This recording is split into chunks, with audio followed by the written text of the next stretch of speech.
7h07, c'est l'heure de la revue de presse. Avec Samuel Etienne. Bonjour Samuel. Bonjour Jean-Philippe, bonjour Céline. Bonjour.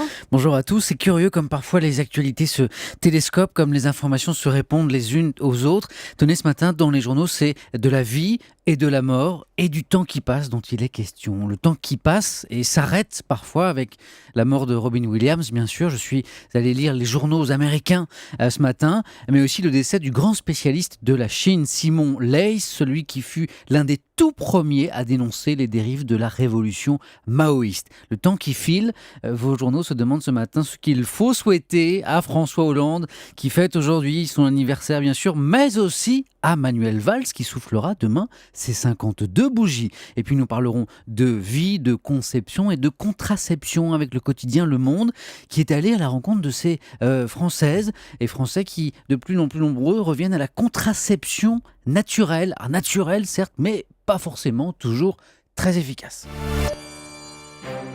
La nouvelle est tombée trop tard pour qu'elle soit reprise par les journaux français. Les rotatifs tournaient déjà. C'est la mort de l'acteur américain Robin Williams. Oui, trop tard pour les journaux français. Effectivement, Jean-Philippe, parti depuis longtemps, a l'impression quand la nouvelle est tombée. À l'inverse, il est trop tôt aux États-Unis pour lire les journaux papier. À l'heure où nous parlons, c'est la nuit là-bas. Trop tôt pour les éditions papier des grands journaux américains, mais pas pour leur site internet. Le New York Times salue ainsi un génie de l'improvisation, une incroyable capacité d'acteur à se mobiliser sur l'instant présent.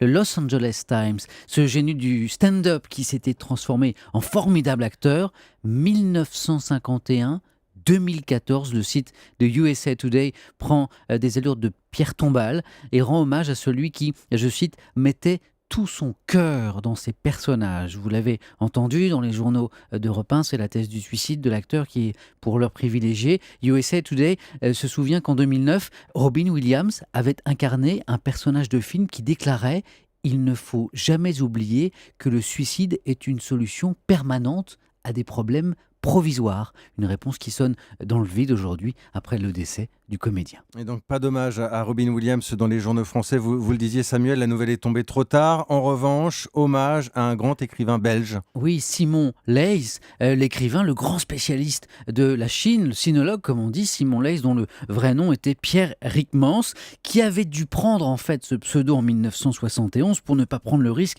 de devenir persona non grata en Chine, alors qu'il venait de publier un livre à charge contre le président Mao. Alors ça peut sembler banal, bien sûr, aujourd'hui, mais Leys fut l'un des premiers à critiquer le maoïsme. Le Figaro rappelle comment le quotidien Le Monde, à l'époque, avait parlé d'un livre écrit avec la complicité de la CIA.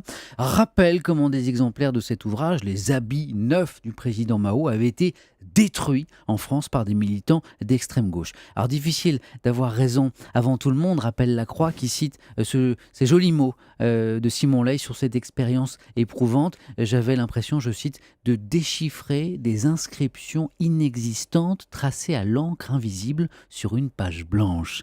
Et Libération rappelle qu'à propos de la politique, d'ailleurs en général, Leys aimait citer le philosophe Pascal qui considérait les politiques comme des fous qui pensent être rois et empereur. Lui n'est ni roi ni empereur, il est tout simplement président. Le président Hollande qui fête donc aujourd'hui ses 60 ans. Sympathique initiative du magazine Le Point qui invitait ses lecteurs à écrire une carte d'anniversaire au chef de l'État. C'est sympa, catastrophe. Fausse bonne idée. En fait, vous savez ce que lui souhaitent la plupart des contributeurs sur le site internet de l'hebdomadaire ?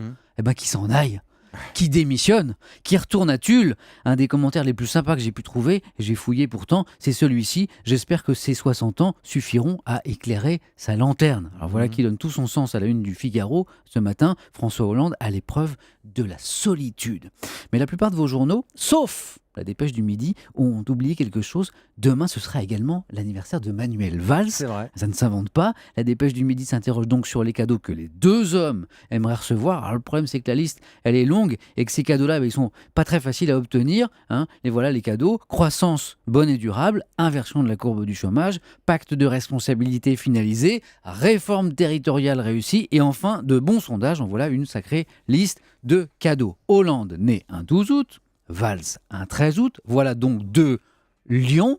Et je suis allé voir ce matin leur horoscope dans le Parisien aujourd'hui en France, Alors, ça dit quoi ? que je lis souvent. Amis auditeurs, allez vérifier vous-même, sinon vous penserez que j'ai tout inventé. Allez vérifier dans le Parisien. Je lis l'horoscope des lions ce matin.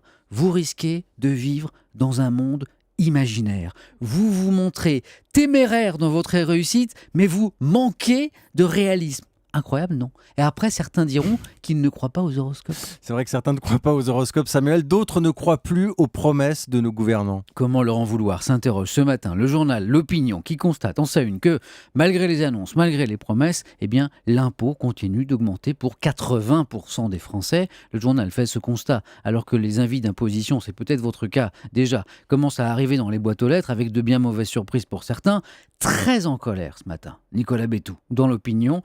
Manifestement, la période de tonte n'est pas close. On l'avait déjà entrevu avec les 35 heures, mais cette fois, le doute n'est plus permis. L'une des caractéristiques de la gauche est de ne rien apprendre de ses erreurs. Et puis, à propos de prélèvements obligatoires, toujours la une des Échos que vous évoquiez à 7h10. D'ailleurs, Jean-Philippe, dans le Zoom Écho, les ménages ont de plus en plus de mal à payer leurs impôts. Les demandes des contribuables pour ne pas payer toute ou partie de leur dû fiscal ont bondi de 20% depuis 2011. Et d'après les agents du fisc, ça va encore grimper dans les mois qui viennent. Et sachez qu'en la matière, il n'y a pas de miracle à attendre. Le fisc concède parfois, c'est ce qu'expliquent les Échos, un étalement du paiement de l'impôt, mais très rarement, hélas, une remise gracieuse. Enfin, étonnant, Samuel, ce constat dans le journal Le Monde. La contraception naturelle est de plus en plus prisée en France. Oui, c'est un constat d'une étude conjointe de l'INSERM et de l'INED qui remonte au mois de mai.